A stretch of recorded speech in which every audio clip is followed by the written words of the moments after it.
The Blue Nile, or Great Abai in Ethiopia, is one of the most difficult and inhospitable rivers on Earth. It is aptly called the Everest of rivers. In 1972, a British expedition set out to canoe down 200 miles of the most difficult section of the river.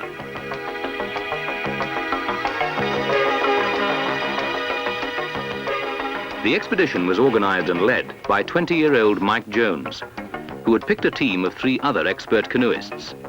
They had all previously distinguished themselves in whitewater and slalom canoeing.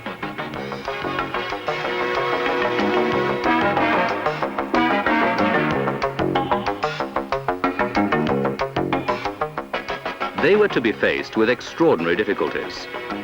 Whitewater with some of the severest rapids anyone had ever attempted. Crocodiles, many up to 6 meters in length, who scavenged along the banks of the river. And shifter bandits, whose rule was law in the jungles of Ethiopia. In August 1972, the team flew out to Addis Ababa. There they had a week to sort out their equipment and supplies and to load them onto their hired Land Rover.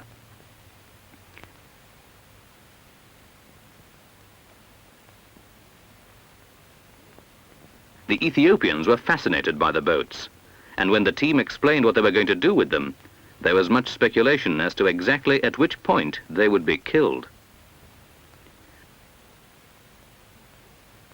Mike Jones had flown out 3 weeks ahead of the team to liaise with the local area governors and to try and expedite their equipment through customs.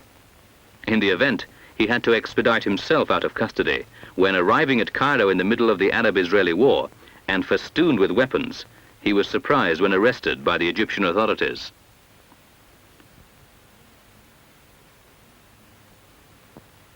Glen Greer, who was in charge of the bank support, here having a last taste of civilization.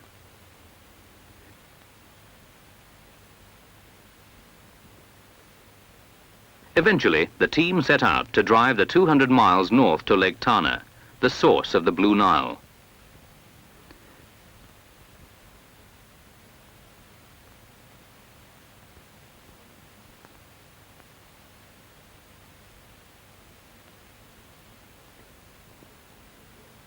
The section of road carrying this cheerful warning about its safety was built as a symbol of international friendship by the Russians.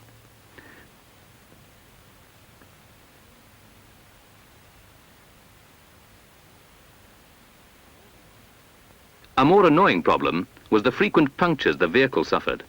Fortunately, Misengi, their Ethiopian driver, was used to this. The first view the team had of the Blue Nile showed it to be an enormous gorge, up to a mile deep, and on a similar scale to the Grand Canyon.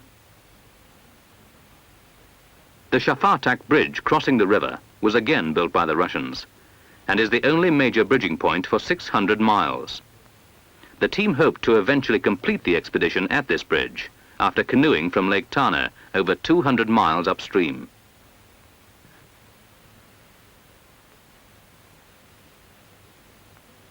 The history of early exploration of the Blue Nile is a mixture of tragedy and farce. Several people have been murdered, and one man was castrated by the local shifter bandits. The most successful expedition was mounted by the Army in 1968. With a team of 56 in assault boats and rubber rafts, the lower section of the river was successfully navigated. However, their boats were continually swamped in the fierce rapids and cataracts of the upper section, and many stretches had to be missed out. It was this upper section which Mike Jones's team hoped to successfully navigate.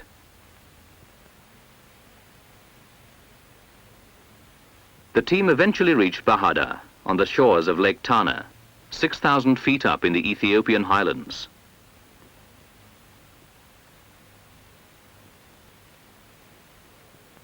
In this poor area of Africa, the people scratch a living wherever and however they can. Lake Tana provides the livelihood for most of the local people.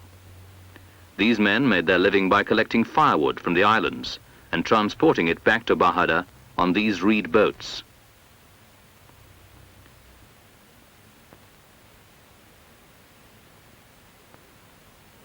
The canoes are unloaded from the Land Rover, ready for packing with equipment.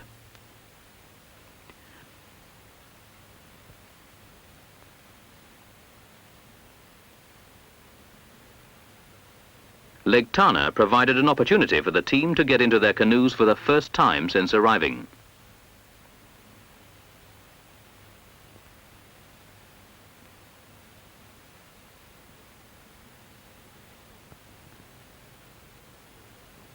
A potential local recruit for the expedition.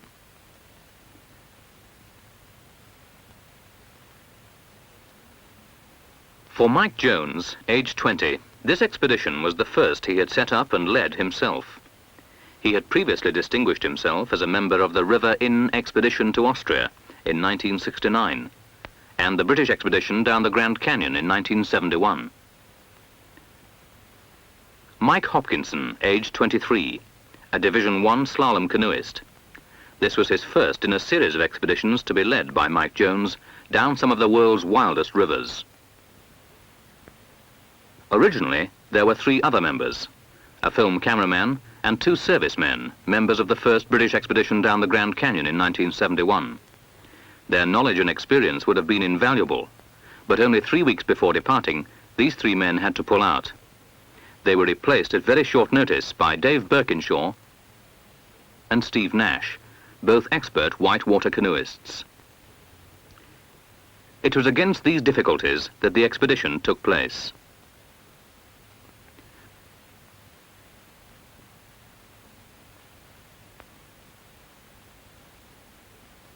Mike Jones loads up a rather ancient Webley.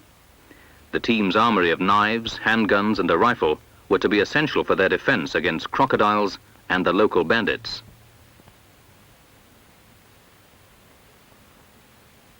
Mike Hopkinson discussing the problems of navigating the Blue Nile with the regional governor.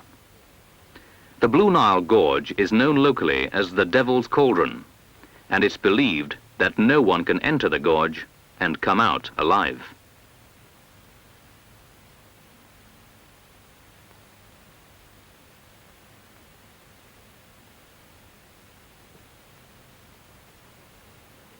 After several days of preparation, the 4 canoeists set out on the first section of the river, the 30 miles to Tissisat Falls.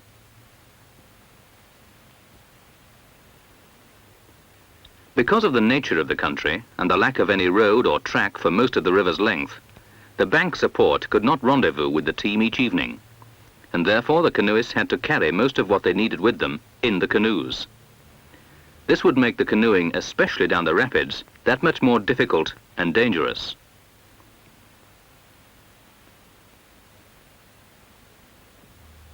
After an initial calm stretch, the river then races over volcanic debris, which produces a series of cataracts and falls.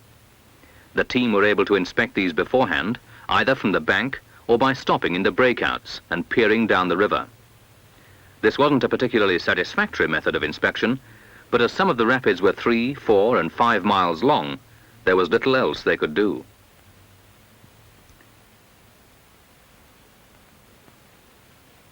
This is typical of some of the fierce rapids which the team had to paddle.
after a morning's severe canoeing, it was a relief to stop for rest and food.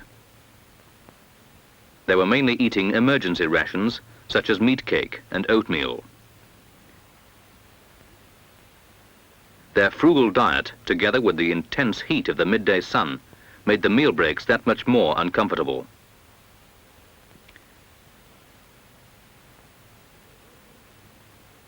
They also took the opportunity to test their radio communication with the Land Rover.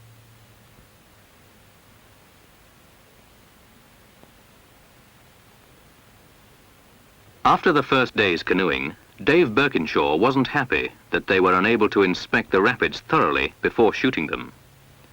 Glen Greer had attempted several of the rapids on the first day. He had more courage than was good for him, having capsized twice, badly damaging his canoe. It was therefore decided that it wouldn't be wise for him to continue paddling. On the second day, it was Nash, Jones and Hopkinson who set off to canoe the remaining 10 miles down to Tissisat Falls.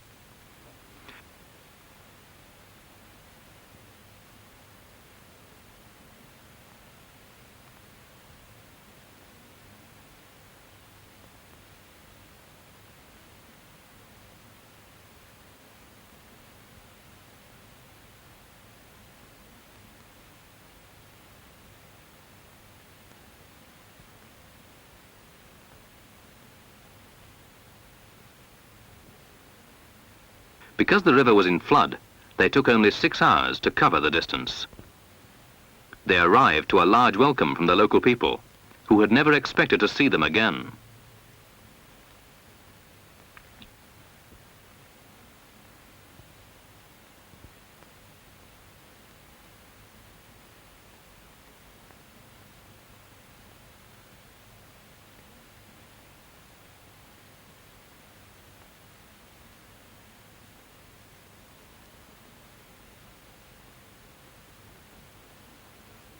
Here, the team had a day to rest and prepare, and to decide who would canoe the next section of the river.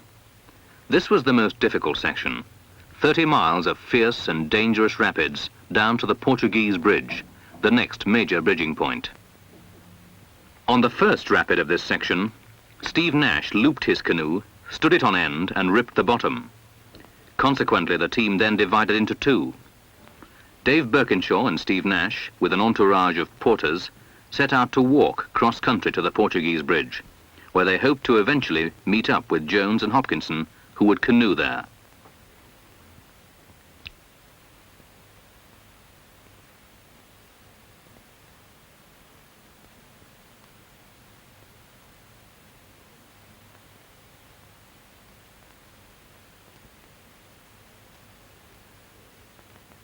Tissisat Falls on the Great Abai, the second highest waterfall in Africa, and during the monsoon period, one of the continent's most spectacular sights.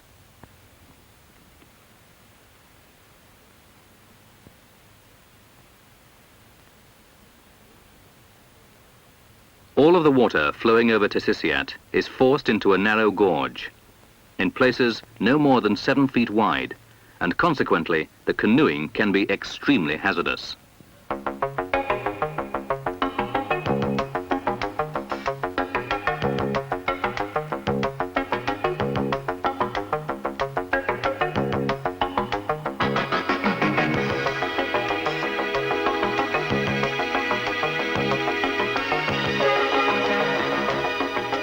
With all the other problems of such an expedition, it's incredible that Mike Jones and the team managed to snatch these few brief shots, showing some of the typical rapids which they were faced with.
Because of the danger from crocodiles and bandits, Jones and Hopkinson stopped when they could on small islands in the middle of the river.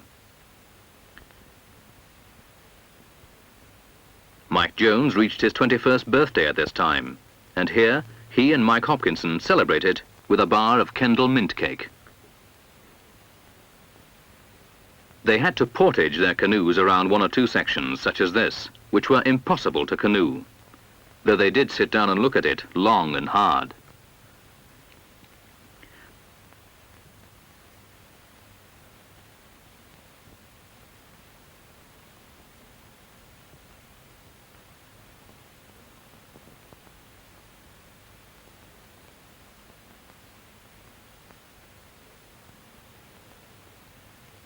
After 2 days of hard, dangerous canoeing, Jones and Hopkinson reached the Portuguese bridge. This was built by the Portuguese during their attempt to colonize Ethiopia, and was partly destroyed by the Ethiopian resistance during the Italian invasion of the country in 1936. The bridge has since been repaired in a makeshift way by simply laying tree stumps over the gap. The bridge is controlled, and a toll is charged by these Ethiopians. They remembered the army expedition in 1968 and showed mementos left for them by the army.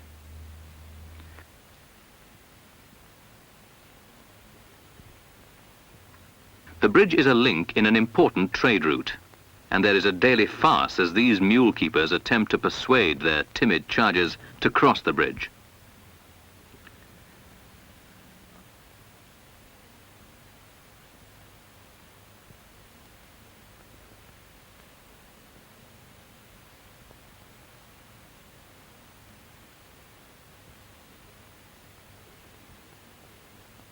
The local people started to bring their medical problems for Jones and Hopkinson's attention.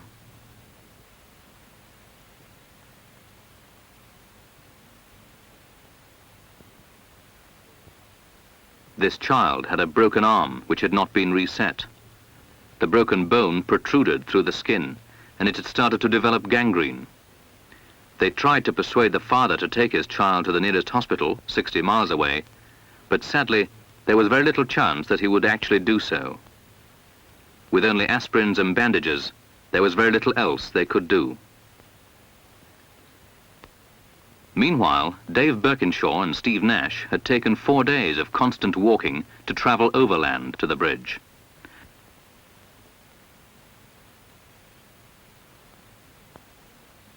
They arrived 2 days after Jones and Hopkinson, tired and exhausted.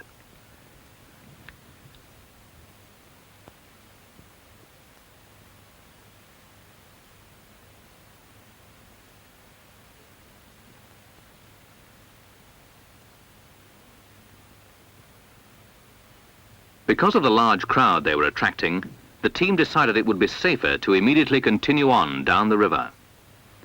All 4 canoeists paddled together on this final section, 140 miles down to the Shafatak Bridge.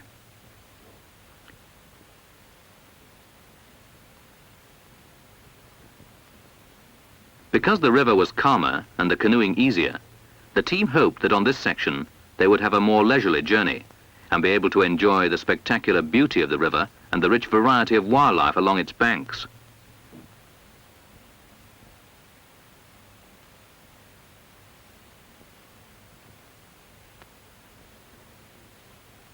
However, the terrain proved to be fairly hostile. On one section of the river, they were actually shot at by the bandits.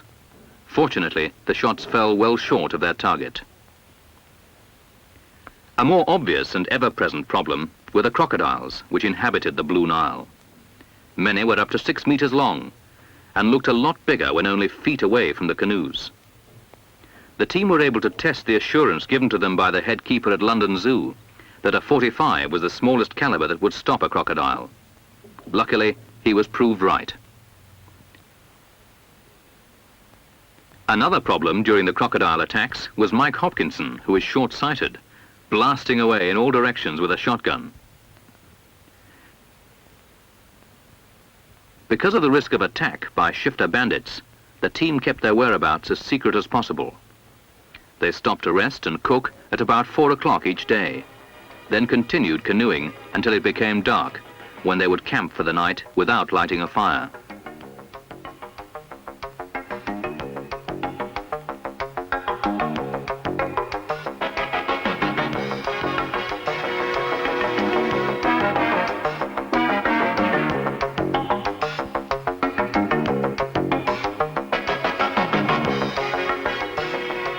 However, the team had to be on their guard constantly.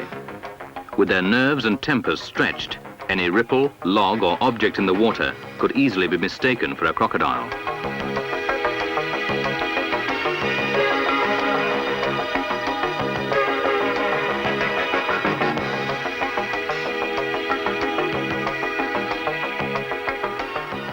Although the scenery was spectacular and the Nile Gorge an inspiring place to be, the team could not fully appreciate its beauty.